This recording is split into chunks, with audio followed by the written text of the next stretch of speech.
पाप से छुटकारा पाने और अनंत नरक से बचने के लिए मुझे क्या करना चाहिए? पाप की समस्या के लिए परमेश्वर का समाधान।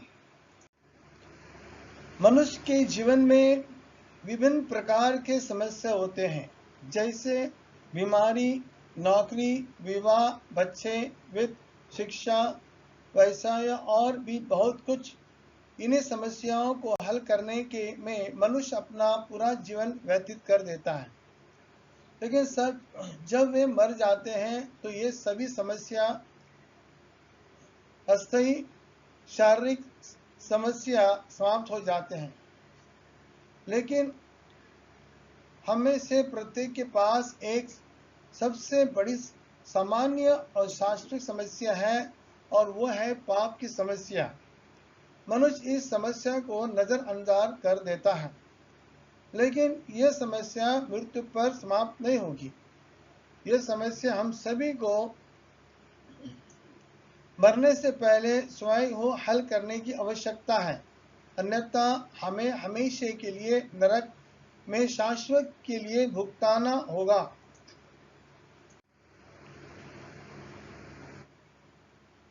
पाप और नरक से छुटकारा पाने के लिए मुझे क्या करना चाहिए? ये सभी प्रश्नों में से सबसे महत्वपूर्ण है कि एक ऐसा प्रश्न है जिसके परिणाम यहाँ और अभी और अनंत काल तक है। आप 5 अलग अलग लोगों से ये सवाल पूछ सकते हैं और आप 5 अलग अलग जवाब मिल सकते हैं। जब अगर हम एक कम महत्वपूर्ण विषय के बारे में बात कर रहे हैं तो ये ठीक रहेगा। अगर मुझे पूछना था दिल का इलाज के लिए कौन सा अस्पताल अच्छा है और मुझे 5 अलग उत्तर मिले तो ये ठीक रहेगा। ये अगर मैं पूछता हूँ कि यात्रा करने के लिए सबसे अच्छी सुरक्षित एयरलाइन कौन सी है और मुझे 5 अलग अलग उत्तर मिलेगा तो स्वीकार्य होंगे और शायद अपेक्षित भी होगा। लेकिन प्रिय मित्रों, इस प्रश्न में गलती के लिए कोई जगह नहीं है। पाप और नरक से बचने के लिए मुझे क्या करना चाहिए कि गलत उत्तर और सही उत्तर के बीच का अंतर शाश्वत स्वर्ग और शाश्वत नरक के बीच का अंतर है, और इसलिए हम लोगों से राय लेकर अपनी आत्मा को जोखिम में नहीं डाल सकते हैं। सही उत्तर खोजने का सबसे अच्छा तरीका बाइबल में जाना है। हमें यही करना है। यह एकमात्र सूत्र है जहां मुझे इस प्रश्न का सही उत्तर मिल सकता है। क्योंकि एक बार जब हम मर जाते हैं तो सुसमाचार का पालन करने का हमारा अवसर हमेशा के लिए समाप्त हो जाएगा। हमें दूसरा मौका नहीं मिलेगा, इसलिए हमें बहुत सावधान रहना चाहिए। इब्रानी चैप्टर 9 अध्याय वचन 27 में,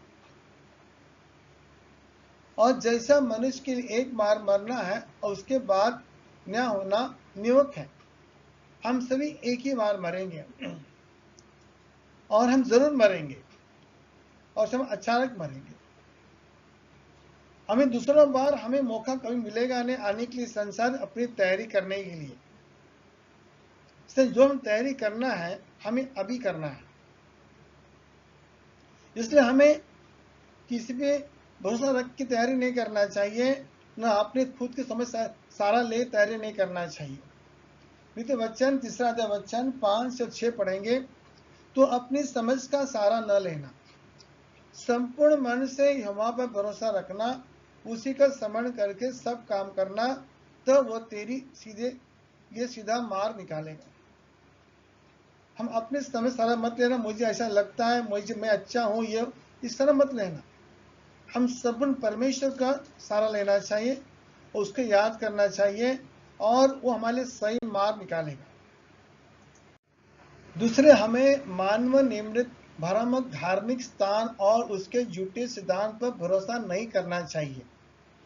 यीशु मसीह ने कहा, मत्ती 7 अध्याय में वचन 15 से 23 पढ़ेंगे, झूठे भविष्यवक्ताओं से सावधान रहो, जो भेड़ों के भेष तुम्हारे पास आते हैं, पर उन अंदर से फाड़ने वाले भेड़िए हैं। उनके फलों से तुम उन्हें पहचान लोगे। क्या झाड़ियों से अंगूर और उटकटारों से अंजीर तोड़ते हैं? इस प्रकार हर एक अच्छे पेड़ अच्छा फल लगता है, और निकम्मा पेड़ों में बुरा फल लगता है। अच्छा पेड़ बुरा फल नहीं लग सकता, और न निकम्मा पेड़ में अच्छा फल लग सकता। जो पेड़ अच्छा फल नहीं लगता, वो काट और आग में डाला जाता है। सो उनके फलों से तुम उन्हें पहचान लोगे। जो मुझसे हे प्रभु कहता है, उनमें से हर एक स्वर्ग राज में प्रवेश नहीं करेगा, वही जो मेरे स्वर्गीय पिता की इच्छा पर चलता है। उस दिन बहुत सारे मुझसे कहेंगे, ए प्रभु, कि हमने तेरे नाम से भविष्यवाणी नहीं की, तेरे नाम से दुष्ट आत्मा को नहीं निकाला, और तेरे नाम से बहुत अच्छे में काम नहीं किए। तब मैं उनसे खुलकर कहूंगा कि मैंने तुमको कभी नहीं जाना, हुक्म करने वाले मेरे पास से चले जाओ। यीशु मसीह ने कहा यहाँ पर हमें झूठे भविष्यवक्ताओं से हमें सावधान रहना चाहिए। बताया कि वो भेड़ों के भेष में तुम्हारे पास आते हैं, अंदर से वो फाड़ने वाले भेड़ियां हैं। हम उसको पहचान नहीं सकते हैं बाहर से हमको वो दिखेंगे, भेड़ दिखेंगे हमको, फिर अंदर से बोले भेड़ियां रहेंगे। लेकिन उसके फलों से हम पहचान सकते हैं उनको। बताया कि हर एक अच्छा पेड़ में अच्छा फल लगता है, और निकम्मा पेड़ में बुरा फल लगता है। अच्छा पेड़ में बुरा फल नहीं लग सकता, और बुरा पेड़ में अच्छा फल कभी लग नहीं सकता। तो उसके फलों से हम उसको पहचान लेंगे। इंसान बाहर से कितना भी अच्छा है, लेकिन वो अंदर से वही रहेगा। बताइए, सच्चे नबी जो होता है, सच्चे भविष्यवक्ता जो है, आपको सही चीज बताएंगे, और जो झूठे जो है वो आप झूठा बताएंगे। झूठा आपको सही चीज का बता नहीं सकते हैं, न सही आप झूठा चीज बता नहीं सकते हैं। ओके, तो लिखा है, जो मुझे हे प्रभु प्रभु कहता है, उनमें हर एक स्वर्ग राज्य प्रवेश नहीं करेंगे। जो यीशु मसीह को प्रभु कहने वाला सब उसके प्रेरित नहीं है, सब उसके भक्त नहीं है, और उनमें सब लोग प्रवेश नहीं करेंगे, परंतु वही मेरा सब पिता की इच्छा पर चलता है। वो बहुत सारे मुझसे कहेंगे, प्रभु प्रभु, क्या तेरे नाम से हमने भविष्यवाणी नहीं की, तेरे नाम से हमें दुष्टात्मा को नहीं निकाला, और तेरे नाम से बहुत अचंभ काम नहीं किए? तब मैं उनको खुलकर कहूंगा, मैं तुम्हें कभी नहीं जाना, हुक्म करने वाले मेरे पास चले जाओ। इस प्रकार हमें सावधान रहना चाहिए, झूठे नबियों भविष्यवक्ताओं से सावधान रहना चाहिए। बाइबल में हम पढ़ते हैं कि परमेश्वर एक न्याय है और एक दयालु परमेश्वर है। न्याय के मतलब वो हमारे हर गुनाह को सजा देगा, वो बिना सजा दे किसी को जाने नहीं देगा। न्याय मतलब वो, उदाहरण के न्यायालय में यदि न्यायाधीश दोषी अपराधी को मुक्त कर देता है, तो लोग आलोचना करेंगे और कहेंगे न्यायाधीश ने न्याय नहीं किया। वैसा ही ईश्वर न्याय है, वो पापियों को दंड दिए बिना जाने नहीं दे सकता है। सब देखते हैं परमेश्वर दयालु भी है, मतलब वो सबके पाप क्षमा करना चाहता है। तो परमेश्वर न्याय और दयालु कैसे हो सकता है? हमारे सभी पापों के लिए भुगतान की मांग कर सकता है, और साथ ही दयालु हमारे सभी का पापों को क्षमा करना चाहता है। ये आसान है, परमेश्वर ने हम सारे पाप यीशु पर डाल दिया कि वो उसका भुगतान करे। करंती में 5:21 पढ़ेंगे, जो पाप से अज्ञात था उसी को उसने हमारे लिए पापी ठहराया, कि हम उसमें होकर परमेश्वर धार्मिक बन जाए। यीशु मसीह ने कोई पाप नहीं किया, अज्ञात था, लेकिन प्रभु उन्हें पापी ठहराया ताकि हम उसमें होकर हम धार्मिक हो जाए। ये परमेश्वर का योजना था। पुराने नियम में परमेश्वर ने अपने योजना को प्रकट किया कि वह किस प्रकार मानव जातों को बचाने जा रहा है। नए नियम में परमेश्वर ने हमें प्रकट किया कि उसने अपनी योजना पूरी कर ली है, और फिर उसने मानव जाति को निर्देश दिया कि अपने पाप को क्षमा करने के लिए उन्हें क्या करने की आवश्यकता है। पुराने नियम में भविष्यवक्ता यशायाह ने भविष्यवाणी की थी, यीशु मसीह दुनिया के पाप के लिए मरेगा। इस संसार आने का पहला कई वर्ष पहला नबी यशायाह ने आकर यीशु मसीह के बारे में भविष्यवाणी किया। परमेश्वर का इस योजना के बारे में भविष्यवाणी किया था। यशायाह 53 में पढ़ेंगे, 1 से 7 पढ़ेंगे। वो तुझ जाना जाता और मनुष्य का त्यागा हुआ था, दुखी पुरुष था, रोग से अधिक जाना पहचाना, लोग उससे मुंह फेर लेते थे। वो तुझ जाना गया था और हमने उसका मूल्य न जाना। निश्चय उसने हमारे रोगों के सह लिया, हमारी दुखों को उठा लिया, तो भी हमने उसे परमेश्वर का मारा कुटा दुर्दशा में पड़ा हुआ समझा। परंतु वो हमारे ही अपराध के कारण घायल किया गया, हमारे अधर्म के कामों के हेतु कुचला गया, हमारी शांति के लिए उस पर ताड़ना पड़ी, उसके कोड़े खाने से हम चंगे हो गए। हम तो सब के सब भेड़ों के नाई भटक गए थे, हम में से हर एक ने अपना अपना मार्ग लिया था, और यहोवा ने हम सबों का धर्म का बोझ उसी पर लाद दिया। वो सताया गया तो भी वो सहता रहा और अपना मुंह न खोला। जिस प्रकार भेड़ वध होने के समय या भेड़ें उन कतरने के समय चुपचाप साथ रहती है, वैसे ही उसने भी अपना मुंह न खोला।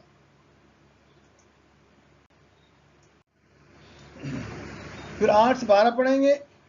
अत्याचार करके और दोष लगाकर वे उसे ले गए। उस समय के लोग में से किसने इस पर ध्यान दिया कि वो जीवितों के बीच से उठा लिया गया? मेरे ही लोगों के अपराध के कारण उस पर मार पड़ी, और उसकी कब्र भी दुष्टों के संग ठहराई गई। मृत्यु के समय वो धनवान के संगी हुआ, यद्यपि उसने किसी प्रकार उपद्रव न किया था और उसके मुंह से कभी छल की कोई बात ही नहीं निकली थी, तो भी यहोवा को ये भाया कि उसे कुचले। उसने उसको रोगी कर दिया। जब तू उसका प्राण दोष बलि करे, तब वो अपना वंश देखने पाएगा, वो बहुत दिन जीवित रहेगा, उसके हाथ से यहोवा अपनी इच्छा पूरी होगी। वो अपने प्राण का दुख उठाकर उसे देखेगा और तृप्त होगा। अपने ज्ञान के द्वारा मेरे धार्मिक दास ने बहुतों को धार्मिक ठहराया, और उसके अधर्म के कामों का बोझ आप उठा लिया। इस कारण मैं उसे महान लोगों के संग बांट दूंगा, और वो सामर्थ्य के संग लूटपाट लेगा, क्योंकि उसने अपना प्राण मृत्यु के लिए उंडेल दिया है। अपराधी संग गिना गया, तो भी उसने बहुतों के पाप का बोझ उठा लिया और अपराधों के लिए विनती करता रहा। यशायाह नबी ने यीशु मसीह के बारे में यीशु आने का पहला भविष्यवाणी किया, किस प्रकार परमेश्वर यीशु मसीह को संसार के पाप को बोझ उस पर डालेगा, उसे कुचलेगा। ये सब चीज पहला ही परमेश्वर ने जुना करार में भविष्यवाणी किया था। यीशु के जन्म से 1000 वर्ष साल पहले डेविड ने आने वाले मसीह की ओर से बोलते हुए सूली पर चढ़ाने के पीड़ा को वर्णन किया था। भजन संगीत में 22 अध्याय वचन 14 से 18। मैं जल की नाव बह गया और मेरी सब हड्डियां की जोड़ उखड़ गया, मेरा हृदय मोम हो गया, वो मेरी देह के भीतर पिघल गया, मेरी बल टूट गया, मैं टिकारा हो गया, और मेरी जीभ मेरे तालू के चिपक गई, और तू मुझे मार कर मिट्टी में मिला देता है। क्योंकि कुत्ते ने मुझे घेर लिया, कुकर्मी ने मंडली मेरे चारों ओर मुझे घेरे हुए हैं, वो मेरे हाथ और मेरे पाय पर छेदते हैं। मैं अपने सब हड्डियों गिन सकता हूँ, वे मुझे देखते और निहारते हैं, वे मेरे वस्त्र आपस में बांटते हैं और मेरी पहराओं पर चिट्ठी डालते हैं। दाऊद ने भी इसी प्रकार यीशु मसीह के पीड़ा के बारे में वर्णन किया था। 1000 साल पहला उसने भविष्यवाणी किया। ऐसा किताब 50 अध्याय में वचन 6 पढ़ेंगे। मैंने मारने वालों को अपनी पीठ और गल नोचने वालों को और अपने गल किया। अपमानित होने और थूकने से मैंने मुंह न छुपाया। यीशु ने भी अपने मृत्यु का पुनरुत्थान की भविष्यवाणी की थी। जब संसार में आए थे, संसार जब यीशु मसीह थे, तभी यीशु मसीह ने भी अपने मृत्यु के बारे में और पुनरुत्थान बारे में उसने भविष्यवाणी की थी। मार्क 10 अध्याय वचन 32 से 34 पढ़ेंगे।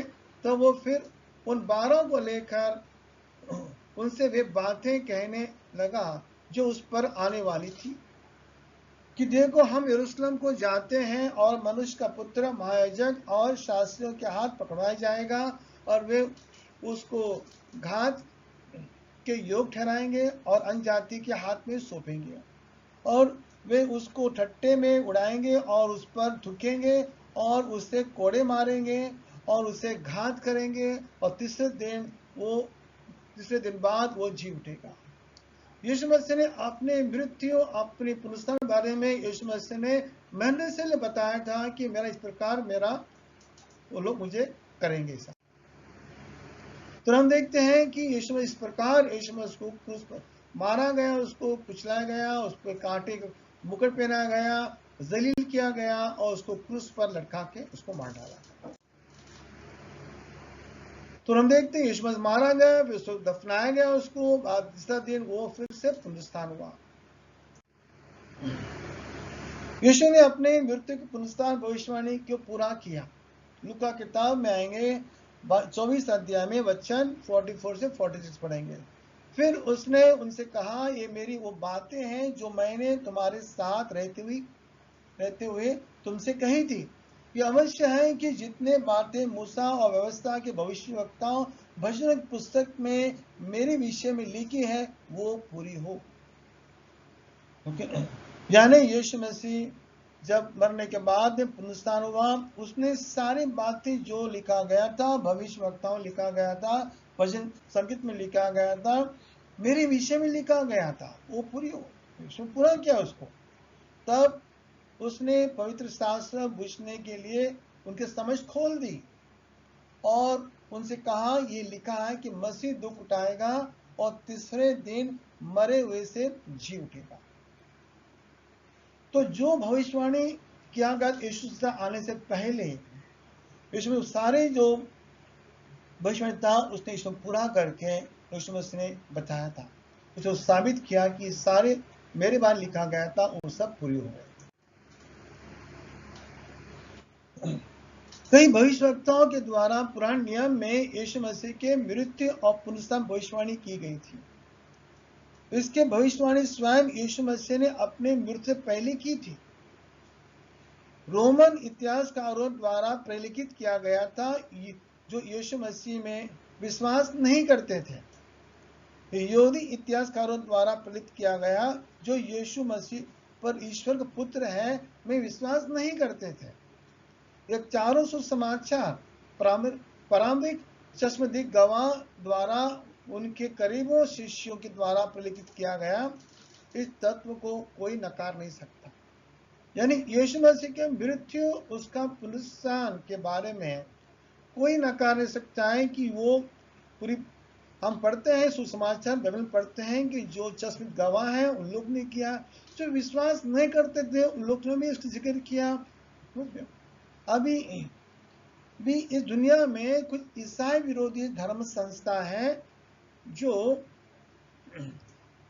ईसा मसीह को ईश्वर के देव पुत्र को इनकार करते हैं, जो क्रूस पर मर गया और जीवित हो गया। कितने ऐसे संस्थान हैं जो इस सारी बातों को नकारते हैं बिना कोई पुख्त मतलब कुछ एविडेंस का वो लोग इसको नकारते हैं।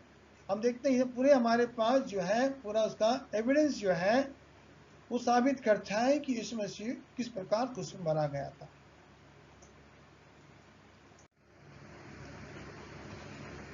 परमेश्वर ने अपनी योजना पूरी कर ली थी जो बाइबल में यीशु मसीह के माध्यम से मानव जाति को बचाने के लिए प्रकट हुई थी। ऊपर जाने से पहले उसने अपने शिष्य को सारी दुनिया में जाकर सभी पापियों को खुशखबरी सुनाने के लिए आज्ञा दी। यीशु मसीह जब जी उठा ऊपर जाने से पहले उसने अपने शिष्य को आज्ञा दिया था। मार्कुस किताब 16 अध्याय वचन 15-16 पढ़ेंगे। और उसने उनसे कहा तुम सारी जगत में जाकर सारी सृष्टि के लोगों को सुसमाचार प्रचार करो। जो विश्वास करे बपतिस्मा ले उनका उद्धार होगा और जो विश्वास न करेगा वो दोषी ठहराया जाएगा। तो बोला कि तुम जाओ संसार में जाकर सब लोगों को प्रचार को एक खुश खबर कि यीशु मसीह हमारे पाप मरा गया और पुनरुत्थान हुआ। उसके स्वर ऊपर जाने से बाद प्रेरित ने पेंटिकोस के दिन पवित्र आत्मा की शक्ति प्राप्त की जिसे परमेश्वर ने उनसे प्रतिज्ञा की थी। प्रेरित पहली बार यरूशलेम में सुसमाचार प्रचार करते हैं। प्रेरित कामों में 2 अध्याय वचन 22 से पढ़ेंगे 24 तक। इस्राएल ये बात सुनो, यीशु नासरीत एक मनुष्य था जिसका परमेश्वर की ओर से होने का प्रमाण और सामर्थ के कामों और आश्चर्य कर्मों और चिन्ह के प्रकट है जो परमेश्वर तुम्हारे बीच उसके द्वारा दिखलाए जिसे तुम आप जानते हो। उसी को जब परमेश्वर की ठहराया हुआ मनसा होनार के ज्ञान के अनुसार पकड़ाया गया तो तुमने अधर्म के हाथ से उसे क्रूस चढ़ाकर उसको मार डाला, परंतु उसी को परमेश्वर ने मृत्यु बंधन से छुड़ाकर जिलाया क्योंकि ये अनहोना था कि वो उसके वश में रहता। तो पहली बार प्रेरितों ने यरूशलेम में सुसमाचार प्रचार किया। लोगों ने पहली बार यरूशलेम में पेंटिस का दिन में सुसमाचार सुना। ओके, कामों में 2 अध्याय वचन 37-38 पढ़ेंगे। तब सुनने वाले हृदय छिद गए और वो पतरस शेष पेतरुस से पूछने लगा ये भाइयों हम क्या करें। पतरस ने उनसे कहा मन फिराओ, तुम में से हर एक अपने अपने पापों की क्षमा के लिए यीशु मसीह के नाम से बपतिस्मा लो, तुम पवित्र आत्मा का दान पाओगे।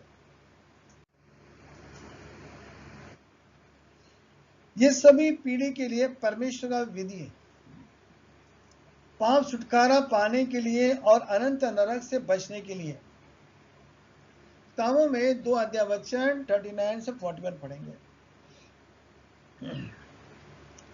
यह प्रतिज्ञा तुम और तुम्हारे संतानों और सब दूर दूर जो लोग के लिए भी है। मतलब ये जो पैटर्न जो है ये विधि जो है वो तुम्हारे लिए है और तुम्हारे संतान के लिए और दूर दूर जो लोग हैं जो हम लोग जो है हमारे आगे लोग हैं, यानी ये सभी पीढ़ियों के लिए परमेश्वर का ये योजना इंसान को पाप से क्षमा प्राप्त करने के लिए और अनंत नरक से बचने के लिए परमेश्वर की योजना है। जिनको परमेश्वर अपने पास बुलाएगा उसने बहुत से बातों गवाही देकर समझाया कि अपने आप को इस टेढ़ी जाति से बचाओ। जिन्होंने उसका वचन ग्रहण किया उन्होंने बपतिस्मा लिया और उसी दिन 3000 मनुष्य लगभग उनमें मिल गए। तो ये पहली बार जो अपोस्तल लोग ने प्रचार किया था सुसमाचार, लोगों ने उसमें विश्वास किया और उस दिन 3000 लोग ने बपतिस्मा लिया, उसमें मिल गए। फिर कामों में 2 अध्याय वचन पढ़ेंगे 47। परमेश्वर की स्तुति करते थे और सब लोग उनसे प्रसन्न थे और जो उद्धार पाते थे उनको प्रभु प्रतिदिन उनमें मिला देता था। उसके बाद हम देख किस प्रकार लोग बपतिस्मा लेते थे, तो परमेश्वर प्रतिदिन जो लोग उद्धार पाते थे उनको उसमें मिला देता, मतलब उस मंडली में मिला देता था।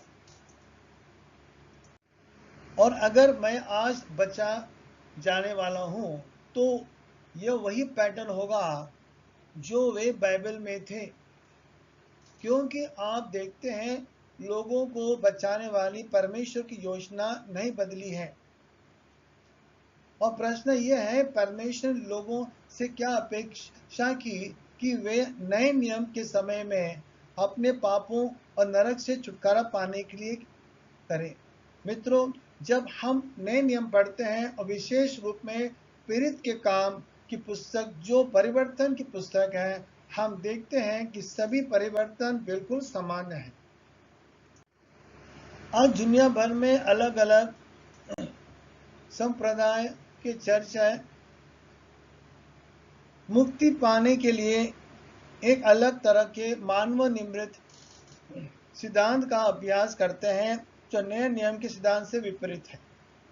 जैसा कि पापी प्रार्थना, अगर सोचो उदाहरण पाने, वो कहते हैं कि आप एक पापी प्रार्थना करो और तुम बच जाओगे।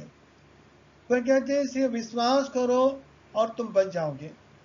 वो कहते हैं कि अपने बच्चे को बचपन में बपतिस्मा दो, वो बच जाएगा। तो लोगों ने बहुत सारी चीज में बदलाव किया है। मैं टेलीफोन उठा सकता हूं और एक स्थानीय संप्रदाय को फोन कर सकता हूं और उसके उपदेशक से पूछ सकता हूं पाप की छुटकारा पाने, नरक से बचने मुझे क्या करना चाहिए, और वो मुझसे उत्तर देगा, वो यह है, पापी प्रार्थना कहो। मित्रों, क्या आपको यह जानकर आश्चर्य होगा कि यह पापी की प्रार्थना बाइबल के पन्नों में कहीं भी नहीं मिलती है। और क्या आपको और भी आश्चर्य होगा कि यदि मैं आप बता दूं कि बाइबल में सभी रूपांतर खातों में से हम एक भी व्यक्ति कभी भी प्रार्थना से नहीं बच गया। बाइबल में इस तरह की प्रार्थना का कोई रिकॉर्ड नहीं है। प्रेरित के कामों अध्याय 2 से जिस दिन चर्च शुरू हुआ था और आगे बढ़ते हुए सभी लोगों को उसी तरह बचाया गया था। वे सभी एक ही पैटर्न का पालन करते थे। कभी कभी हम उन प्रतिमानों को इस प्रकार संक्षेप में प्रस्तुत करते हैं। हम कहते हैं कि एक व्यक्ति को चाहिए सुसमाचार सुने, विश्वास करें, अपने पापों के लिए पश्चाताप करें, स्वीकार करें और उस करके कि उसने क्या सुना और विश्वास किया, पाप की क्षमा के लिए बपतिस्मा ले और परलोक राज में प्रवेश करें। अगले कुछ मिनटों में हम बाइबल से विस्तार से देखेंगे एक व्यक्ति को वास्तव में पापों और नरक से बचने के लिए क्या करने की आवश्यकता है। ईसाइयों का विश्वास 3 मुख्य तत्वों पर कायम है। यीशु मसीह परमेश्वर पुत्र है, यीशु मसीह को सूली पर चढ़ाया गया और उसकी मृत्यु क्रूस पर हुई, यीशु मसीह तीसरे दिन जी उठा। ये 3 जो मुख्य तत्व है जिसमें हमें विश्वास करना चाहिए। आज हमें अपने पापों की क्षमा करने के लिए उसी पैटर्न का पालन करने की आवश्यकता है। हमें यीशु के सुसमाचार को सुनने की आवश्यकता है, जिसे हमने मत्ती, मार्कुस, लूक, यूहन्ना पुस्तक में पढ़ते हैं। इस सुसमाचार में हमें पता चलता है कि यीशु कौन है और उसने हमारे लिए क्या किया है और क्या उसने हमें करने की आज्ञा दी है। सुसमाचार का पहला भाग, यीशु मसीह कौन है। सुसमाचार को पढ़ने या सुनने से हमें पता चलता है कि यीशु कौन है, क्योंकि इस दुनिया में कई झूठे भविष्यवक्ताओं शिक्षक आए और यीशु के बारे में झूठी शिक्षा फैलाई। कुछ ने प्रचार किया कि यीशु अन्य लोगों की तरह एक केवल एक अच्छा शिक्षक रबी था। कुछ प्रचार करते हैं कि यीशु केवल एक नबी था। यीशु के बारे में सच्चाई जानने के लिए हम मत्ती, मार्कुस, लूक, यूहन्ना के 4 सुसमाचार में पाए जा सकते हैं। यीशु के समय में भी यही समस्या थी कि एक बार यीशु ने अपने शिष्य को पूछा, मनुष्य के पुत्र के बारे में लोग क्या कहते हैं?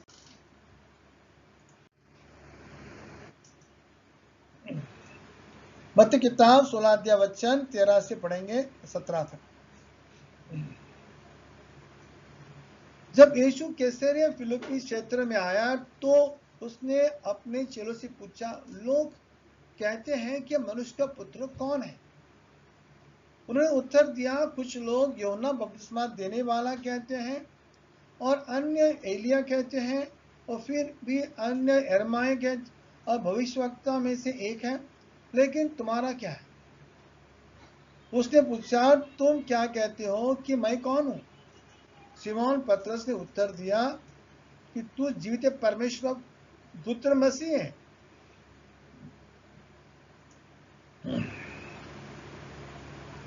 इसे उत्तर दिया, धन्य हो तुम यूहन्ना के पुत्र शिमोन, ये तुम्हारे द्वारा प्रकट नहीं किया गया था मांस और लहू, लेकिन मेरे पिता के द्वारा जो स्वर्ग में है।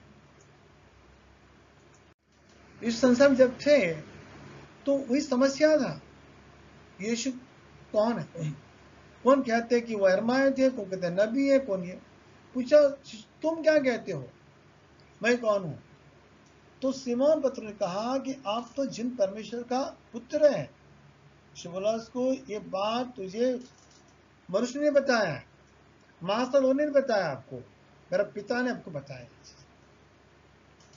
यीशु मसीह का दावा है कि वो ईश्वर का पुत्र, अर्थात ईश्वर के बराबर, वो एक देव अस्तित्व है। परमेश्वर पुत्र का अर्थ यह है। यूहन्ना किताब 5 अध्याय वचन 17 से पढ़ेंगे 22 तक। इस कारण यहूदी और भी अधिक उसे मार डालने की प्रयत्न करने लगे कि वो न केवल सबत का दिन की विधि तोड़ता, परंतु परमेश्वर अपना पिता कहकर अपने आप को परम तुल्य ठहराता। ये लोग समझते थे कि परम पुत्र का अर्थ क्या है। अर्थ यह है कि वो परमेश्वर का स्वरूप है, परमेश्वर का बराबर है, देव अस्तित्व है। ये वो समझते थे, इसलिए वो उसको मार डालना चाहते थे। इस पर यीशु ने उनसे कहा, मैं तुम सच कहता हूं, पुत्र आप कुछ नहीं कर सकता, केवल वे जो पिता करते देखता है, क्योंकि जिन जिन कामों को वो करता है उन्हें पुत्र भी उसी रीति से करता है। तो पिता जो करता है वो पुत्र भी वही करता है, क्योंकि पिता पुत्र से प्रीति रखता है और जो काम वो आप करता है वो सब उसे दिखाता है, और वो इससे बड़े काम उसे दिखाएगा ताकि तुम अचंभित करो।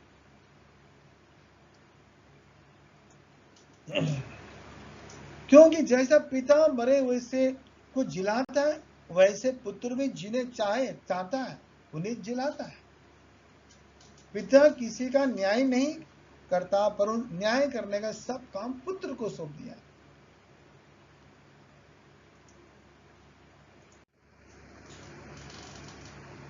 तो हम देखते हैं किस प्रकार यीशु मसीह ने ये जो स्टेटमेंट बताया, उसने जो पिता करता है वो पुत्र करता है। ये आम नबी या आम आदमी इस प्रकार स्टेटमेंट दे नहीं सकते हैं।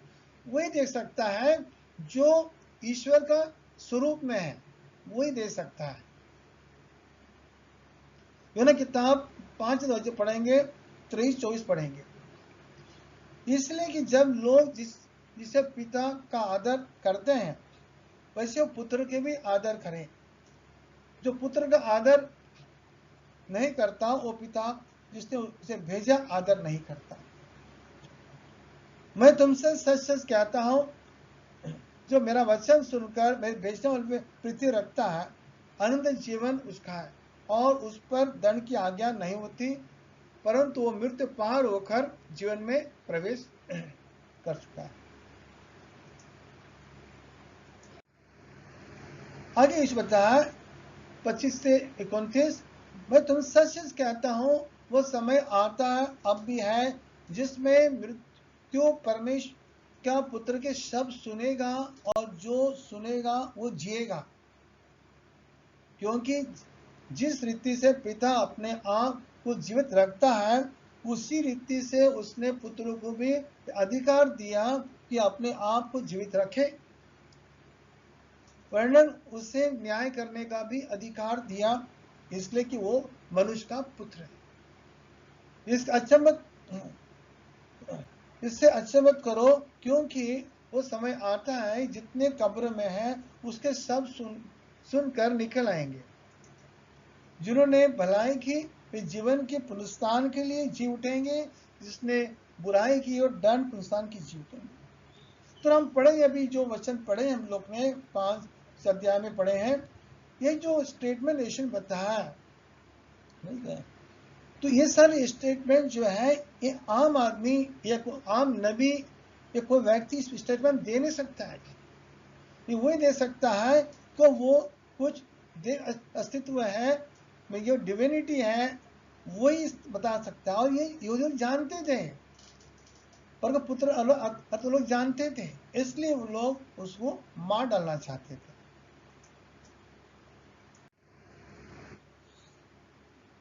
लूक किताब 22 अध्याय वचन पढ़ेंगे, 67 से पढ़ेंगे 71 तक। यदि तू मसीह है तो हमसे कह दे।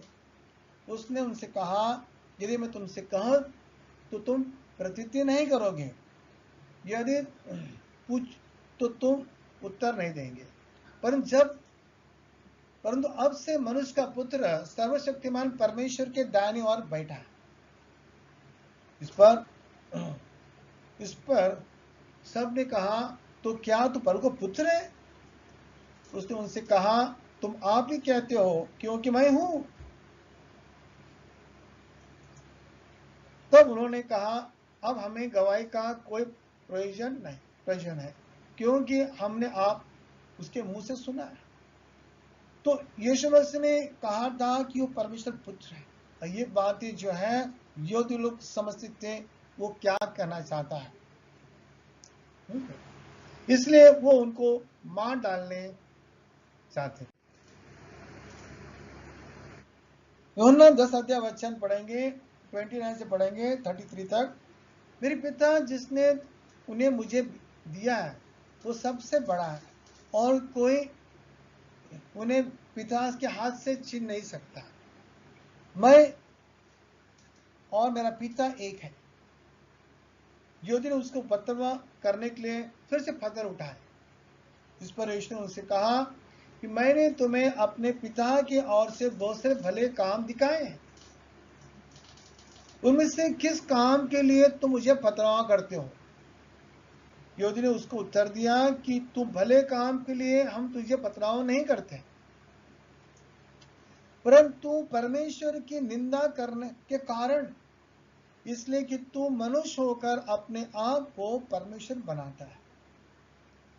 यीशु मसीह जब कहता है कि परमेश्वर पुत्र है, और समझते थे कि वो क्या बोलना चाहता है कि मैं परमेश्वर के बराबर हूँ, मैं डिविनिटी हूँ, मैं डिवाइन हूँ, वो जानते थे। उनके लिए हो रहा था, ये प्रभु का निंदा कर रहा है।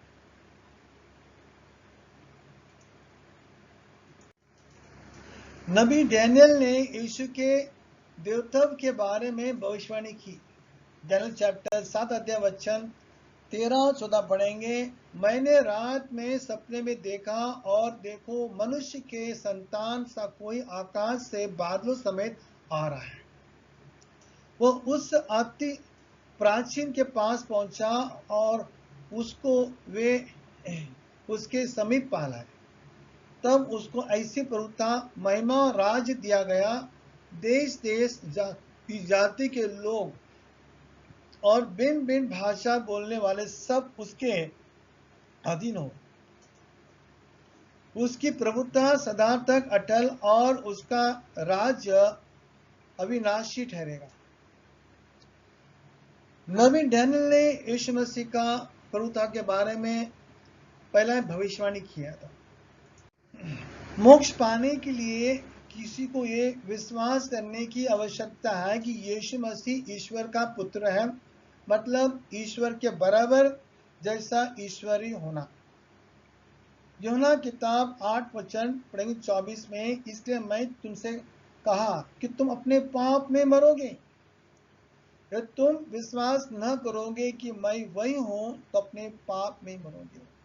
यीशु ने कहा, लोगों को कहा कि तुम अपने पाप में मरोगे और विश्वास नहीं करोगे कि मैं वही हूं, यानी मैं ईश्वर का पुत्र हूं, यानी ईश्वर बराबर हूं। ओके, और विश्वास नहीं करोगे ये बात तो अपने पापों में मरोगे, यानी विश्वास करना जरूरी है। तो समाचार का दूसरा भाग, यीशु मसीह ने हमारे लिए क्या किया। बोले तिमुथियुस में पहला अध्याय वचन 15, मसीह यीशु पापियों का उद्धार करने के लिए जगत में आया।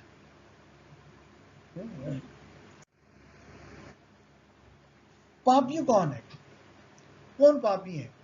बोले यूहन्ना में तीसरा अध्याय वचन 4, जो कोई पाप करता है व्यवस्था का विरोध करता है और पाप व्यवस्था का विरोध। कोई व्यक्ति जब परमेश्वर का व्यवस्था का विरोध करता है वो पाप करता है। अपोस्तल पौल ने हमें पाप के बारे में वर्णन किया है, बताया कि पाप जो है शरीर का काम है, अतः व्यभिचार, गंदे काम, लूचपन, मूर्ति पूजा, टोना, बैर, झगड़ा, ईर्ष, क्रोध, विरोध, फूट, विधर्म, दाह, मतवालापन, लीला कीड़ा और इनके जैसे और भी काम हैं। इनके विषय में मैं तुमसे पहले ही कह देता हूं, जैसा पहले कह चुका हूं, ऐसे ऐसे काम करने वाले परमेश्वर के राज में वारिस न होंगे। और पौल बताया कि ये सब पाप उसने वर्णन किया है। तो ऐसे पाप में अगर हम जिएंगे तो हम प्रभु का राज में वारिस नहीं होंगे, या हम स्वर्ग में कभी जा नहीं सकेंगे। पौलुस ने फिर लिखा पहला कुरिन्थियों में 6 अध्याय वचन 9 से 11, क्या तुम नहीं जानते अन्य लोग प्रभु के राज में वारिस नहीं होंगे? धोखा ना खाओ, न वेश्यगामी, न मूर्ति पूजक, न परशीगामी, न लुच्छे, न पुरुषगामी, न चोर, न लोभी, न पियक्कड़, न गाली देने वाला, अंधेर करने वाला राज में वारिस होगा। तो यहां पर पौलुस ने साफ बताया कि तुम इस प्रकार जीवन जिएंगे तो प्रभु के राज में वारिस नहीं होंगे। परमेश्वर हमें हमारे पाप और नरक से कैसे छुड़ाता है? वो यीशु को हमारे पापों के दंड का भुगतान करने के द्वारा हमें बचाता है। जब हम सब पाप के दोषी थे, हम एक दूसरे के स्थान नहीं ले सकते थे। केवल पाप रहित कोई व्यक्ति हमारे सजा भुगत सकता है। हालांकि यीशु कोई पाप करने का दोषी नहीं था। यीशु को दुष्ट और पापी लोगों द्वारा लकड़ी क्रॉस पर किलो से ठोक दिया गया और वो घंटों तक बहुत दर्द सहता रहा। तो कुरिन्थियों में 5 वचन 21 पढ़ेंगे, जो पाप से अज्ञात था उसी को उसने हमारे लिए पाप ठहराया कि हम उसमें होकर परमेश्वर धार्मिक बन जाए। पर पत्र लिखा है 2 अध्याय वचन 24 में लिखा है, वो आप भी हमारे पापों को अपनी देह पर लिए हुए क्रूस पर चढ़ गया, जिससे हम पाप के लिए मरकर धार्मिक के लिए जीवन बिताएं। उसी का मार खाने से हम चंगे होंगे। फिर लिखा पत्रस किताब 3 अध्याय वचन 18 में लिखा है, इसलिए कि मसीह ने भी अधार्मिक के लिए धार्मिक ने पाप के कारण एक बार दुख उठाया, ताकि हमें परमेश्वर के पास पहुंचाए। वो शरीर भाव से तो घात किया गया, पर आत्मा भाव से वो जिलाया गया। पहला यूहन्ना 3 वचन 5 में, और तुम जानते हो कि वो इसलिए प्रकट हुआ कि पापों को हार ले जाए, उसके स्वभाव में पाप नहीं था। और हम देखते किस प्रकार हम देखते हैं यीशु मसीह को इस प्रकार क्रूस पर चढ़ा गया था, उसको जलील किया गया था, उसको कोड़े मारे गए थे, उसको बहरे में से उसके हाथ में खिले ठुकवाए गए थे, पाँव में खिले ठुकवाए गए थे और सर पे कांटे मुकुट पहनाया गया था। तो इस प्रकार हम देखते हैं परमेश्वर ने हमारे साबों को पाप जो है यीशु मसीह पर डाल दिया। उसे कोई पाप नहीं किया था, लेकिन हमारे पाप को भरपाई करने के लिए परमेश्वर का एक महान योजना था ताकि हमें बचाए। लेकिन हर कोई बचने वाला नहीं है, संसार में हर मनुष्य नहीं बचेगा, क्योंकि बहुत से लोग विश्वास नहीं करेंगे कि यीशु मसीह परमेश्वर का पुत्र है, यानी वो स्वयं परमेश्वर बराबर है, ईश्वर है। वो लोग विश्वास बात नहीं करेंगे। यीशु मसीह मरे और जी उठे। कितने लोग विश्वास नहीं करते हैं यीशु मसीह कुछ मरा गया, कितने विश्वास ये नहीं करते यीशु मसीह जी उठा। संसार में अलग लोगों का राय है, इसलिए बहुत सारे लोग जो है विश्वास नहीं करेंगे। यीशु ने कहा, इसलिए तो आपने कहा कि तो अपने पाप में मरोगे, कि यदि तुम विश्वास न करोगे मैं वही हूं तो अपने पाप में मरोगे। तो वो लोग विश्वास नहीं करेंगे, यीशु मसीह परम पुत्र विश्वास नहीं करेंगे। तो कितने लोग हम देखते, कितने लोगों को बलक्रांति में पहला वचन 18 का लिखा है, क्योंकि क्रूस की कतार नाश होने वालों के लिए मूर्खता है, परंतु उद्धार पाने वाले प्रभु का सामर्थ्य है।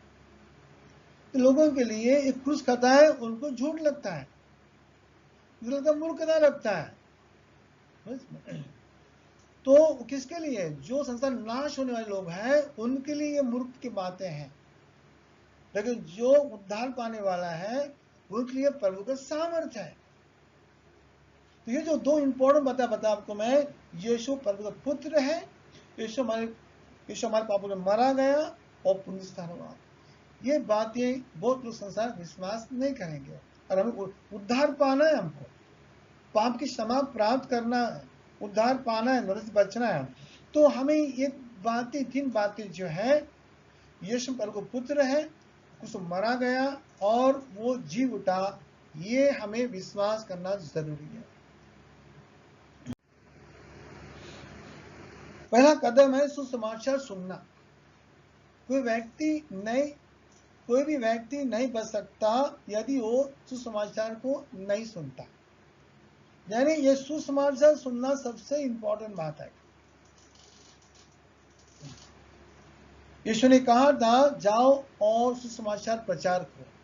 यीशु मसीह मरने के बाद जी उठे थे, ऊपर जाने से पहले शिष्य को आज्ञा दिया, आप जाओ संसार के अंदर और सभी लोगों को प्रचार करो एक खुश खबर, प्रचार करो ये खुश खबर। तो सभी को ये सुनना जरूरी है। सुसमाचार क्या है? पहला कुरिन्थियों में 15 वचन 1 से 4, ये भाइयों मैं तुम्हें वही समाचार बताता हूं जो पहले सुना चुका हूं, जो तुमने अंगीकार भी किया था, जिससे तुम स्थिर भी हो, उसी के द्वारा तुम्हारा उद्धार होता है। यदि उस समाचार जो मैं तुम्हें सुनाया था तुम रखते हो, नहीं तुम्हारा विश्वास करना व्यर्थ है। इस कारण मैं सबसे पहले मैं वही बात पहुंचा दी जो तुम्हें पहुंची थी। वही शास्त्र के वचन के अनुसार यीशु मसीह हमारे पापों के लिए मरा गया, यीशु समाचार वो गाड़ा गया, पवित्र शास्त्र के अनुसार तीसरे दिन जी उठा, ये सुसमाचार है। तो ये इंसान को सुनना जरूरी है, क्योंकि जब पिक्चर देखते हैं हम लोग, यीशु मसीह को मारा गया इस प्रकार, फिर उसे दफनाया गया था, दिन वो जी उठा। दूसरा चरण है विश्वास करना। आपका क्या मतलब है? ऐसा क्या है जिस पर मुझे विश्वास करना चाहिए? एक आदमी को विश्वास करना चाहिए कि उसने क्या सुना। मार्कुस 16 वचन 15 से लिखा, और उसने उनसे कहा, तुम सारे जगत में जाकर सब सृष्टि को लोगों को सुसमाचार प्रचार दो। ये हमने सुना। जो विश्वास करेगा और बपतिस्मा लेगा उनका उद्धार होगा, और जो विश्वास न करेगा वो दोषी ठहराया जाएगा। अब पहले मनुष्य को विश्वास करना चाहिए और उसे समझना चाहिए कि यीशु मसीह परमेश्वर का पुत्र है, अतः मसीह के ईश्वर पर विश्वास करना चाहिए। इसलिए मैं तुमसे कहता हूं, तो अपने पाप मरोगे, यदि तुम विश्वास न करोगे मैं वही हूं, अपने पाप में मरोगे। तो हमें ये विश्वास जरूरी है। उसे यीशु मसीह के मृत्यु, गाड़े जाना, पुनरुत्थान में भी विश्वास करना चाहिए। रोमन चैप्टर 5 वचन 8 पढ़ेंगे। परंतु परमेश्वर हम पर अपने प्रेम की भलाई इस रीति से प्रकट करता है, जब हम अपने पापी थे तब मसीह हमारे लिए मरा। लूका किताब 24 अध्याय वचन पढ़ेंगे 46 से पढ़ेंगे 47। और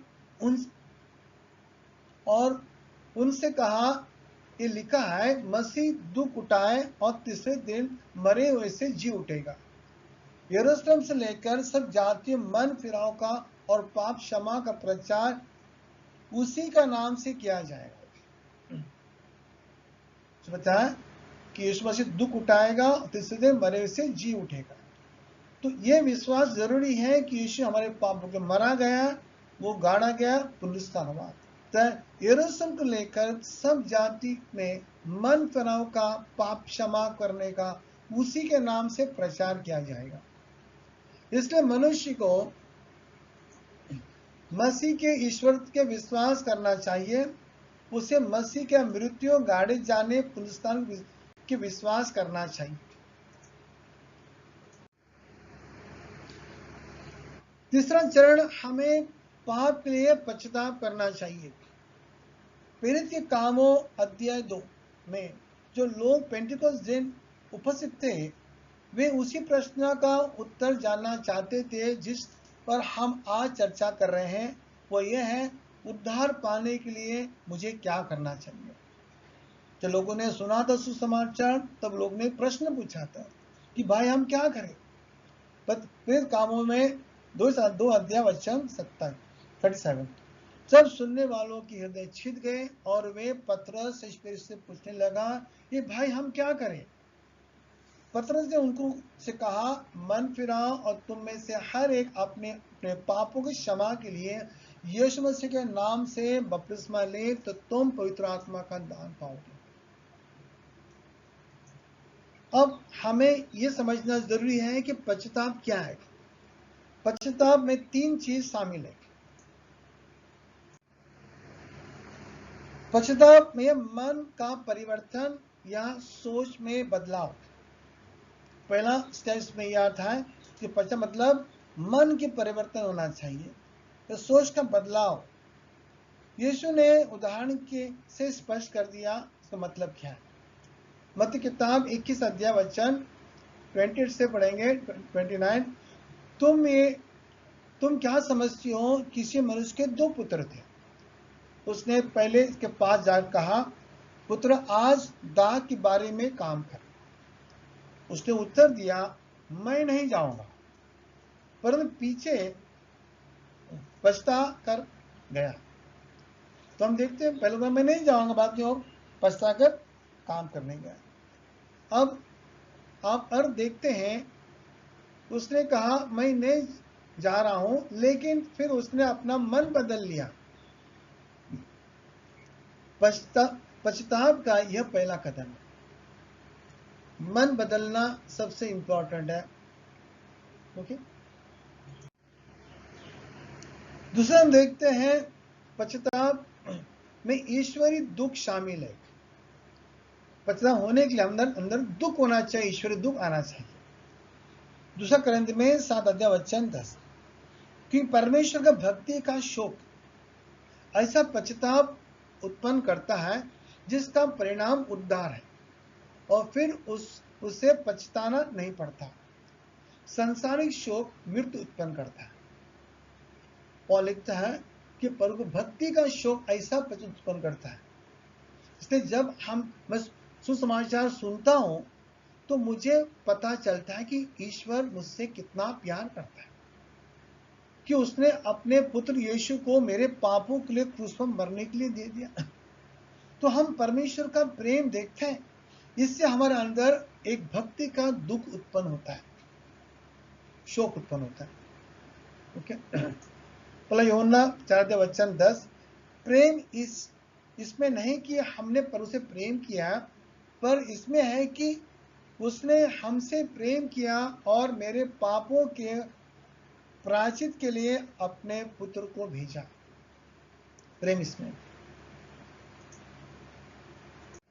तो मुझे अपने जीवन को जांच करने और ये देखने की आवश्यकता है कि मेरा जीवन परमेश्वर वचन के स्तर पर अनुसार है या नहीं। अगर मैं अपना जीवन बाइबल के स्तर के अनुसार नहीं जी रहा हूं, तो मुझे अपना विचार बदलने की जरूरत है और परमेश्वर के लिए जीना शुरू करना होगा।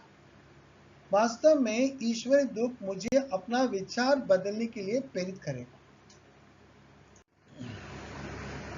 तीसरा, पश्चाताप में जीवन का परिवर्तन शामिल है।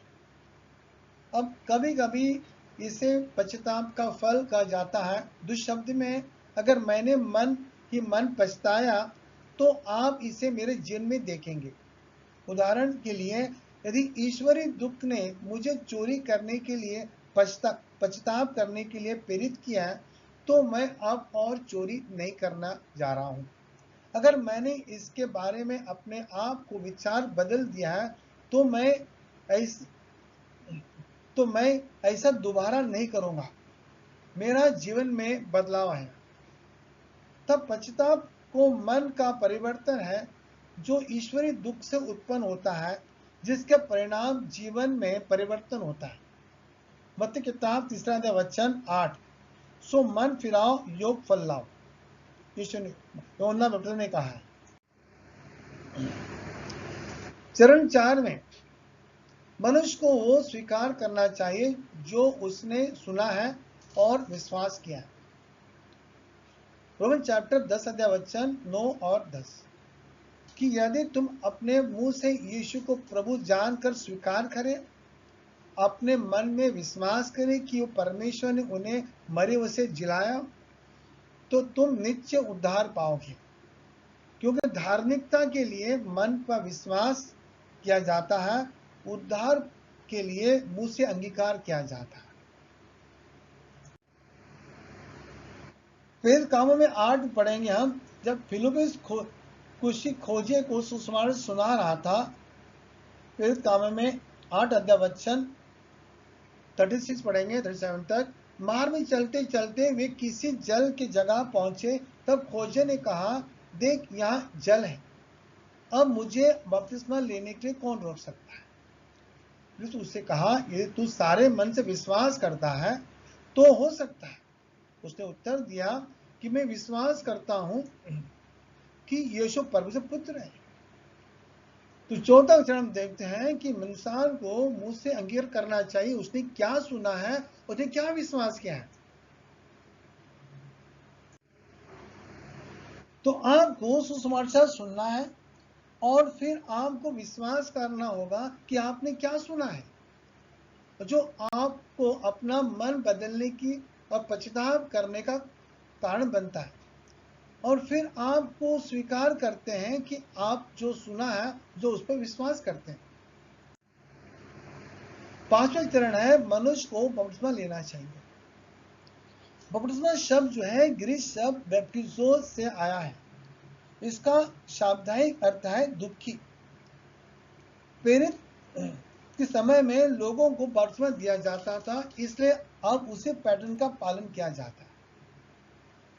केवल विसर्जन ही बपतिस्मा के विवरण के अनुरूप है।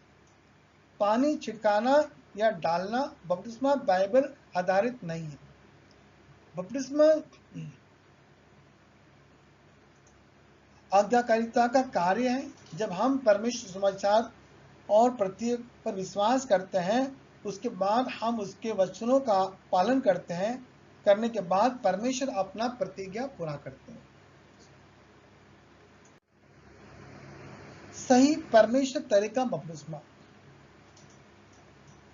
गलत मनुष्य तरीका बपतिस्मा, तो ये गलत तरीका है और ये सही तरीका है। विसर्जन जो बपतिस्मा है वो सही तरीका है, और ये जो मनुष्य ने बनाया इस प्रकार का, ये गलत तरीका। इससे परमेश्वर का प्रतिज्ञा हुआ फल उसको प्राप्त नहीं होगा, क्यों? गलत तरीका से कर रहा है। तो पांचवा चरण, मनुष्य को बपतिस्मा लेना चाहिए। सुसमाचार सुनने के बाद में विश्वास करें, पश्चाताप करें, कबूल करें, और अंत में एक व्यक्ति को बपतिस्मा लेने की आवश्यकता है। मेरे पापों को धोने के लिए मुझे बपतिस्मा लेने की जरूरत है। अन्य ने पेरिस के कामों में साउल से कहा, अब क्यों देर करता है, वो बपतिस्मा ले और उसका नाम लेकर अपने पापों को धो डाल। मैं तब तक नहीं बच सकता जब तक मेरे पाप धुल नहीं जाते, और यह वचन सिखाता है कि मेरे पाप बपतिस्मा में धुल जाते हैं। दोस्तों, इसका मतलब है कि हम बपतिस्मा लेने से पहले बचाए नहीं जा सकते, जैसा आमतौर से कई धार्मिक संस्थाओं द्वारा पढ़ाया जाता है। फिर कामों में 2 वचन पढ़ेंगे 38 में। पतरस ने उनसे कहा, मन फिराओ और तुम में हर एक अपने पापों की क्षमा के लिए यीशु मसीह के नाम से बपतिस्मा लो, तुम पवित्र आत्मा का दान पाओगे। तो हम देखते हैं यहाँ पर, तो पतरस क्या बताया उसको, तुम अपने पापों की क्षमा के लिए क्या करो, यीशु नाम से बपतिस्मा लो। तो बिना बपतिस्मा लिए हमारे पाप क्षमा नहीं होते। जब तक मैं बपतिस्मा नहीं लेता तब तक मुझे बचाया नहीं जा सकता। मनुष्य को तब तक नहीं बचाया जा सकता है तब तक यीशु का शुद्ध करने वाले लहू को अपने ऊपर लागू नहीं कर लेता। और प्रश्न यह है कि वो क्या है जो मेरे पाप को धोता है? उत्तर है यीशु मसीह का लहू। मत्ती किताब 26 अध्याय वचन 20, क्योंकि यह वाचा का मेरा वो लहू है जो बहुतों के लिए पापों के क्षमा के लिए निमित्त बहाया जाता है। यीशु का लहू पापों की क्षमा के लिए बहाया गया है। प्रकाशित वाक्य में 1 अध्याय वचन 5, यीशु मसीह की ओर से जो विश्वास योग साक्षी और में मरे हुए से जी उठने वालों में पहलौठा कब, और पृथ्वी पर राजाओं और हकीम, तुम्हें अनुग्रह और शांति मिलती रहे, जो हमसे प्रेम रखता है, जिसने अपने लहू के द्वारा हमें पाप से छुड़ाया। यीशु मसीह ने अपने लहू के द्वारा हमें पाप से छुड़ाया। तो कोई कहता है खून कब संपर्क में आता है? यीशु ने अपने मृत्यु से पहले खून बहाया, और ये मृत्यु में ही मैं उसका रक्त का संपर्क करता हूँ। चैप्टर 6 में 3 अध्याय वचन 4, क्या तुम नहीं जानते कि हम जितनों ने मसीह यीशु बपतिस्मा लिया है उसकी मृत्यु बपतिस्मा लिया है? कि जब लेते हैं हम तो हम यीशु मसीह के मृत्यु में बपतिस्मा लेते हैं। सो उस मृत्यु बपतिस्मा पाने से हम उसके साथ दफनाए जाते हैं, गाड़े गए, ताकि जैसा मसीह पिता महिमा द्वारा मरे हुए से जिलाया, वैसे हम भी नए जीवन से चाल चल दें। तो पिता देखते हैं हम लोग यहाँ पर, यीशु क्रूस मारा गया, फिर वो दफनाया गया, फिर जी उठा। जब हम बैप्टिज्म लेते हैं तो हम यीशु के साथ मर जाते हैं हम पाप के, उसके बाद हम गाड़े जाते हैं, फिर हम पानी से बाहर आते हैं। तो जब बाहर आते हैं हम नए जीवन बन के बाहर आते हैं। तो ऐसा क्या होता है कि हम पानी से बाहर आने के बाद हम नए जीवन जीना शुरू करते हैं, कि उस पानी के अंदर हम देखते हैं उस वक्त हम यीशु मसीह के लहू से संपर्क में आते हैं। अब यीशु ने अपने मृत्यु में अपने लहू बहाए, मैं उसकी मृत्यु में गाड़ा गया हूं। जैसा पिता की महिमा के द्वारा मसीह को मरे हुए से जिलाया गया, वैसे ही हम भी एक नए जीवन जी सकते हैं। और इसलिए मुझे मृत्यु के बपतिस्मा के पानी वाली कब्र में दफनाया गया कि मैं मसीह के लहू के संपर्क करता हूं और मैं जीवन के नएपन में चलने के लिए जी उठता हूं। जब मैं बपतिस्मा के जल से बाहर आता हूं तो मुझे जीवन का नयापन क्यों मिलता है? क्योंकि बपतिस्मा में मैं यीशु के लहू से संपर्क करता हूं। बपतिस्मा में मुझे धोया गया है और मुझे साफ किया गया है और अब मैं एक नया प्राणी हूं। आप देखिए, बपतिस्मा में मैं उद्धार करता शुद्ध रक्त के संपर्क करता हूं। कुछ ईसाई संस्थाएं सुझाव देते हैं कि एक व्यक्ति को बपतिस्मा बिना बचाया जा सकता है। वास्तव में वो सुझाव दे रहे हैं कि एक व्यक्ति को यीशु के रक्त के बिना बचाया जा सकता है। और मित्रों, प्रत्येक व्यक्ति जिसे मैंने बाइबल में बचाए जाने के, ईसाई बनने के बारे में पढ़ा है, बपतिस्मा लिया है। क्योंकि केवल बपतिस्मा ही में यीशु का लहू के संपर्क करता है। प्रेरित में के कामों में 2 अध्याय वचन 28, पतरस ने उनसे कहा, मन फिराओ और तुम में हर एक अपने अपने पापों के क्षमा के लिए यीशु के नाम से बपतिस्मा लो, तो तुम पवित्र आत्मा का दान पाओगे। और पढ़ेंगे 2 अध्याय वचन 41, सो जिन्होंने उसका वचन ग्रहण किया उन्होंने बपतिस्मा लिया और उसी दिन 3000 मनुष्य लगभग मिल गए।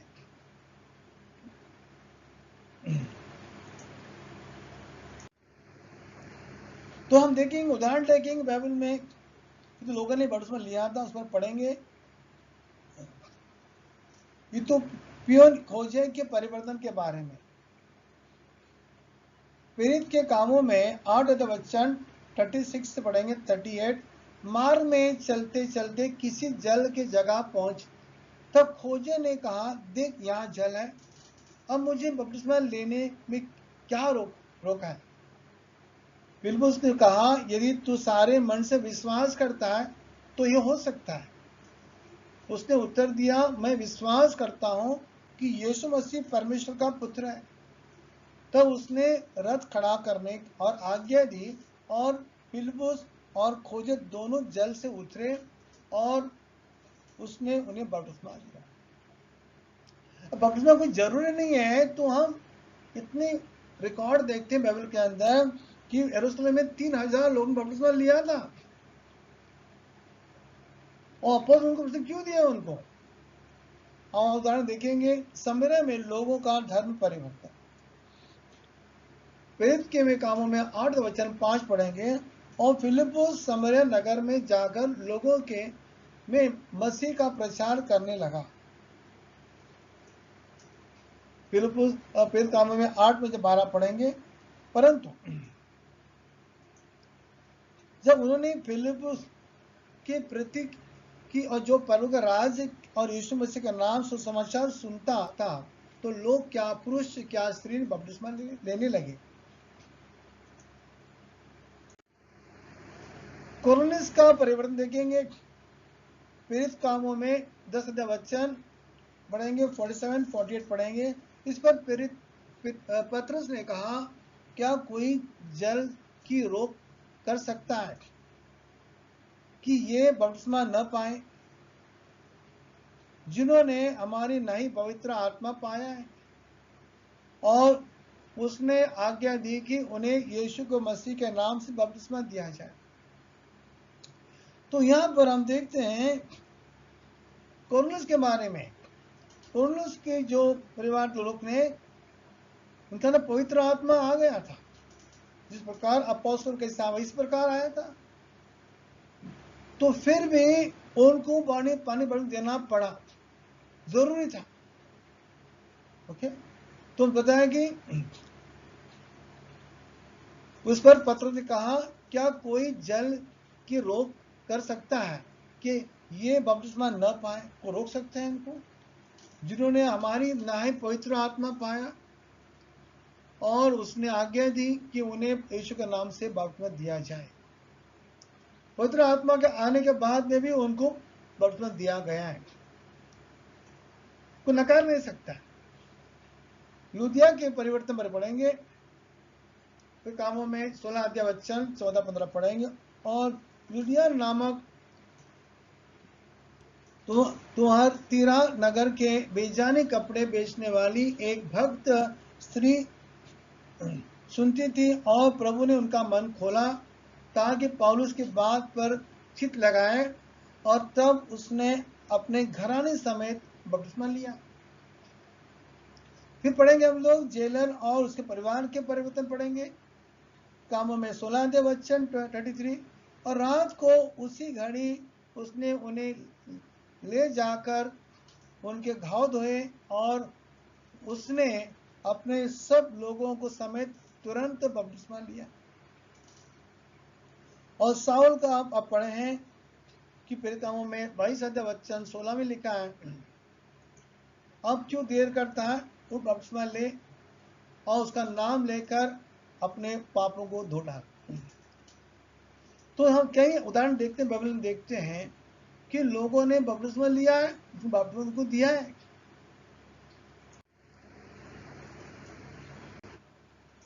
मैं जानता हूं कि दुनिया में ऐसे लोग हैं जो कहते हैं बपतिस्मा जरूरी नहीं है, मनुष्य बपतिस्मा पहले बच जाता है, तो बपतिस्मा का मोक्ष से कोई लेना देना नहीं। आप जानते हो, लोग के साथ मुक्ति की योजना पर चर्चा करते समय यह दिलचस्प है कि क्योंकि बहुत से लोग सुसमाचार को सुनने की आवश्यकता को स्वीकार करेंगे।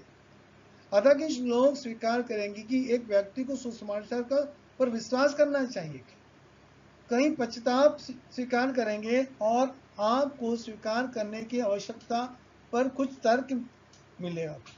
लेकिन जब बात आती बपतिस्मा की आती है, तब बहुत लोग इनकार करेंगे की आवश्यकता है। मैं चाहता हूं आप मेरे साथ इस चार्ट पर ध्यान दें। इस चार्ट में हम पढ़ते हैं, क्या उदाहरण देखते हैं यहाँ पर, किस प्रकार लोगों ने वचन सुना था और उन्हें बपतिस्मा दिया गया।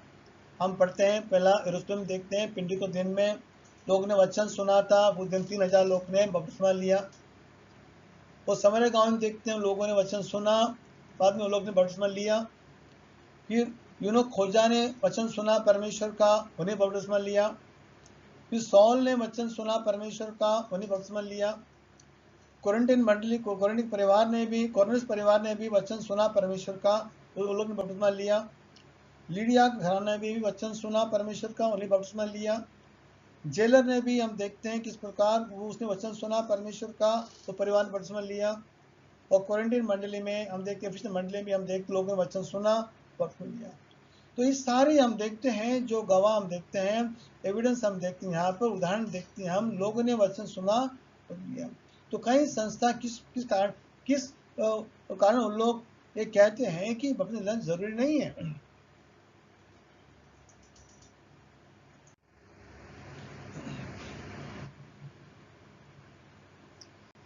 प्रेरित कामों में पुस्तक में कई परिवर्तन के उदाहरण हैं।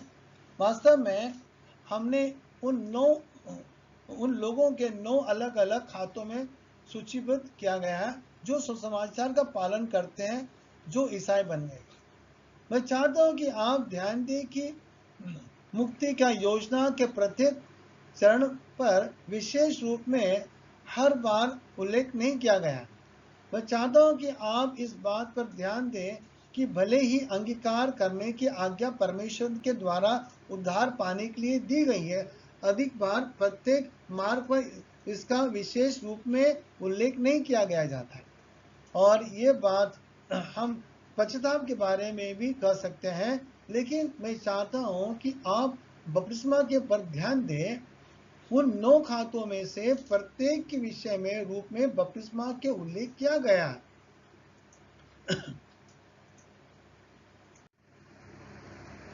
बपतिस्मा के आवश्यकता का महत्व, क्या महत्व है बपतिस्मा का? पहले हम देखते हैं आज्ञाकारित्व के लिए मार्क किताब 16 अध्याय वचन 16, जो विश्वास करे और बपतिस्मा ले उनका उद्धार होगा, और जो विश्वास न करेगा वो दोषी ठहराया जाएगा।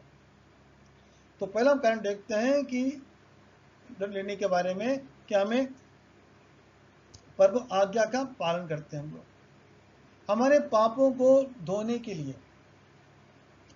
कामों में 22 वचन 16, अब क्यों देर करता है, उठ बपतिस्मा ले, उसका नाम लेकर अपने पापों को धोना। ओके, जब हम देखते हैं पवित्र आत्मा का उपहार प्राप्त करने के लिए, फिर कामों में 2 अध्याय वचन 28, पतरस ने उनसे कहा, मन फिराओ, तुम में हर एक अपने पापों क्षमा के लिए यीशु के नाम का बपतिस्मा लो, तुम पवित्र आत्मा का दान पाओगे। 14 देखते हैं हम, यीशु के लहू के संपर्क का आना, चैप्टर 5 वचन 9 पढ़ेंगे। सो जबकि वह हम सब उनके लहू के कारण धार्मिक ठहरे, तो उसके द्वारा क्रोध से क्यों नहीं बचेंगे। बचा जाने के लिए और उसी पानी के दृष्टांत भी, अर्थात बपतिस्मा यीशु मसीह के जी उठने के द्वारा अब तुम्हें बचाया जाता है। मसीह में प्रवेश करना, गलती किताब 3 वचन 27, और तुम में से जितनों ने मसीह बपतिस्मा लिया है उन्हें मसीह को पहन लिया है। पूरा मनुष्य को उतार देना, चैप्टर 6 वचन 6 पढ़ेंगे, क्योंकि हम जानते हैं हमारे पुराने मनुष्य उसके साथ क्रूस पर चढ़ाया गया, ताकि पाप की शरीर व्यर्थ हो जाए, ताकि आगे को पाप की दास्ता न रहे। और 8वां देखते हैं हम लोग, प्रभु हमें अपनी कलीसिया में जोड़ लेता है। फिर कामों में 2 वचन पढ़ेंगे 47 में, परमेश्वर स्तुति करते और सब लोग उनसे प्रसन्न थे, और जो उद्धार पाते थे उनको प्रभु प्रतिदिन उनमें मिला देता था। जब हम सुसमाचार सुनते हैं तो हम विश्वास करते हैं, हम मन में पश्चाताप करते हैं, और हम स्वीकार करते हैं कि हमने क्या सुना और क्या विश्वास किया, और हम अपने पापों की क्षमा के बपतिस्मा लेते हैं, तब हम बच जाते हैं और प्रभु हमें अपनी कलीसिया में जोड़ लेता है। केवल एक ही चर्च है, वो एक शरीर है, और हर किसी को ये समझने की और विश्वास करने की जरूरत है। संसार में परमेश्वर ने एक ही कलीसिया स्थापित किया था, बाइबल में एक ही कलीसिया है। ओके, करंती में 12 अध्याय वचन 12-13 पढ़े, क्योंकि जिस प्रकार देह तो एक ही है और उसके अंग बहुत से हैं, और उस एक देह में सब अंग बहुत होने पर भी सब मिलकर एक ही देह है, उसी प्रकार मसीह भी। क्योंकि हम सब ने, क्या यहूदी हो क्या यूनानी, क्या दास क्या स्वतंत्र, एक ही आत्मा के द्वारा एक ही देह होने के लिए बपतिस्मा लिया है, और हम सबको एक ही आत्मा पिलाया गया। पौल लिखता है, उस जमाने में हम देखते हैं यहूदी थे, दास थे, स्वतंत्र थे, यूनानी थे, अलग अलग जाति, लेकिन जब मंडली उनका एक ही था, सब में एक ही देह है, एक ही आत्मा है, पिलाया ना, तो सब एक ही मंडली हो गया, एक ही चर्च था। तो अलग अलग चर्च नहीं था, उसमें एक ही चर्च था। ओके, ताकि उसमें अलग अलग लोग थे, चाहे वो यहूदी हो, चाहे यूनानी हो, चाहे दास हो, स्वतंत्र है, सब अलग था, लेकिन मंडली में आने के बाद में सबको एक ही आत्मा मिलाया और सब एक ही फॉलो करते थे। आज बहुत से लोग सोचते हैं कि दुनिया में अलग अलग सांप्रदायिक चर्च है, उन्हें लगता है ये भी ठीक है, लोग ने ये ठीक है, सब अलग अलग अपनी चीज बना के रखा, सब लोग ने अलग लोग सिद्धांत वो फॉलो करते हैं, उन लोग ये ठीक है। बाइबल सिखाती है कि उद्धार केवल मसीह एक ही शरीर में पाया जाता है। एफिन चैप्टर 4 वचन 4 का लिखा है, एक ही देह है और एक ही आत्मा है, जैसा तुम तो बुलाए गए हैं, अपने बुलाए जाने में एक ही आशा, एक ही देह में एक ही आत्मा है। चर्च, प्रभु के चर्च का सदस्य होने क्यों आवश्यक है? क्योंकि चर्च मसीह का शरीर है और सब कुछ उसके पांव तले कर दिया और उसे सब वस्तु का शिरोमणि ठहराकर कलीसिया को दे दिया। यह उसकी देह है और उसी की परिपूर्णता सो सब में और सब कुछ पूर्ण करता है।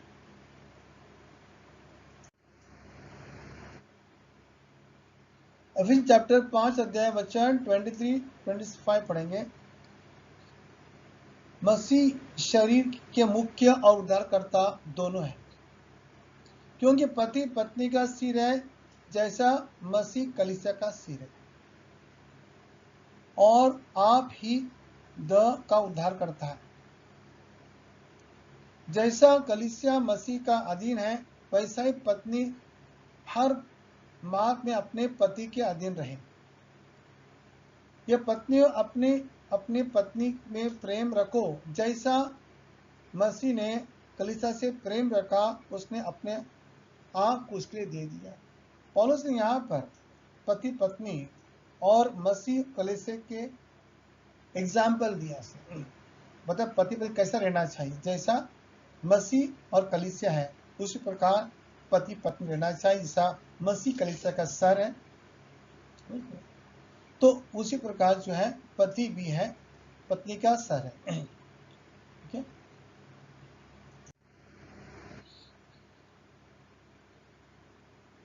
हमें परमेश्वर से मेल मिलाप करने के लिए शरीर में होना चाहिए। चैप्टर 2 वचन 16 क्या लिखा? क्रूस पर बैर को नाश करके इसके द्वारा दोनों को एक देह बनाकर परमेश्वर से मिला है।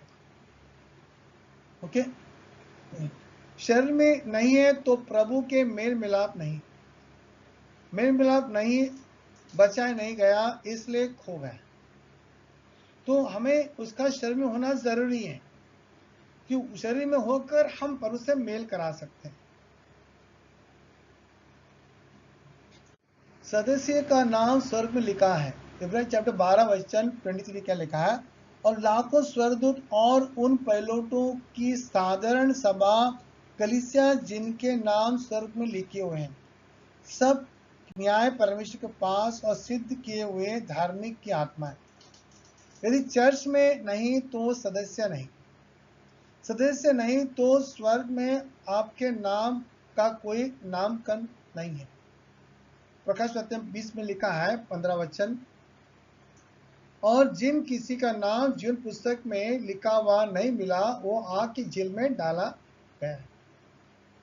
यानी अगर हम उसकी मंडली में नहीं है तो हमारा नाम जो है स्वर्ग में लिखा नहीं हुआ है, और अगर लिखा नहीं है तो हमें कहाँ डाला जाएगा? नरक में डाला जाएगा। ओके, चर्च एक सामाजिक संगठन नहीं है, ये ईश्वर का आध्यात्मिक राज्य है जहाँ यीशु राजा है और जो लोग अंधकार से बुलाए गए हैं वे उसके प्रजा है। कुलसी चैप्टर 1 अध्याय वचन 13-14। उसी ने हमें अंधकार के वश से छुड़ाकर पुत्र के राज में प्रवेश करा है। पौल लिखता है यहाँ पर कुलसी मंडली को लिखता है कि परमेश्वर हमें अंधकार के वश छुड़ाकर अपने पुत्र के राज में लाया है। मंडली परमेश्वर का राज है, यीशु का राज है। तो जब हम लेते हैं तो उसके मंडली में हम जोड़ जाते हैं। दूसरा यूहन्ना 9 वचन, जो आगे बढ़ जाता है मसीह की शिक्षा में बना नहीं रहता उसके पास परमेश्वर नहीं है। जो कोई उसकी शिक्षा पर स्थिर रहता है उसके पास पिता भी है और पुत्र भी है। तो यह लिखा है कि जो आगे बढ़ जाता है और मसीह की शिक्षा पर बना नहीं रहता उसके पास परमेश्वर नहीं है, और जो कोई शिक्षा स्थिर रहता है उसके पास पिता भी है और पुत्र है। तो जो मंडली प्रभु वचन के साथ नहीं चलता है उसमें परमेश्वर नहीं, न उसका पिता है न उसका पुत्र है। वचन पकड़ के जो मंडली चलता है वहां परमेश्वर भी है और उसका पुत्र भी है।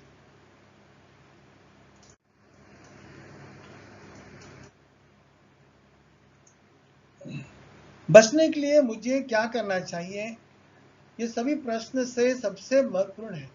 उत्तर है सुसमाचार सुनना है। पहला, आपने जो सुना है उस पर विश्वास करना है। आपने पाप के लिए पश्चाताप करें। आपने जो सुना है वो विश्वास किया, उस पर स्वीकार करें और पाप की क्षमा के लिए बपतिस्मा लें। उस समय प्रभु तुम्हें अपने कलीसिया में शामिल करेगा। लेकिन फिर आपको अपना शेष जीवन ईमानदारी के से जीना चाहिए और आप स्वर्ग में हमेशा के लिए एक घर पाएंगे। आमीन।